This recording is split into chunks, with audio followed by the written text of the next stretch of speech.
Isang mapagpalang araw po sa ating lahat. Ito po si Prox Bench na nagpapalala po para po sa pang-araw-araw nating buhay.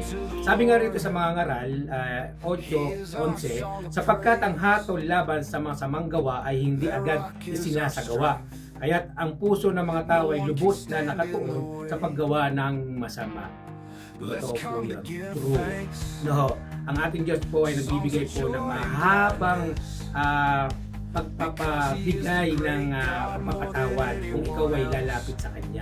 Pero kung di mo gagawin, ay yung paghatol sa iyo ay yung magaganap sa atin. No, kung tandaan natin na kapag ikaw ay gumawa ng masama, ay merong kapalit po yan. Merong pong paghahatol ang gagawin ninyo.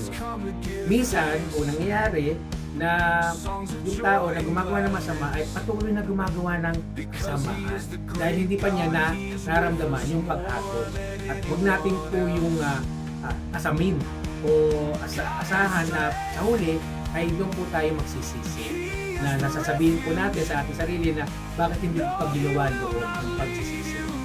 Ngayon pa lang, tayo po ay gumawa ng mabuti at umiwas po tayo sa mga masasamang gawa at gawin po natin yung ninanais ng Diyos para sa ating buhay.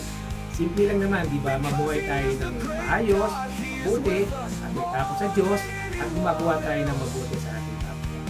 Ang ninanais ng po ng Diyos ay sambahin siya, bigyan natin ang ating pong sarili sa Kanya, at lagi po tayo hihingi ng tawad. At huwag po natin kasamin na habang tayo ay nabubuhay, ay sasabihin lang po natin sa ating sarili na nandiyan naman Diyos na magpapatawad. Huwag po natin gawing dahilan yun. Sapagkat ang Diyos po ay ninanais niya sa simula pa lang sa ating pagmulat sa ating isipan na tayo po ay binibigyan na ng pag-asa upang humingi ng tawad sa Kanya. Yun naman po at ito si Prof. Maraming salamat po.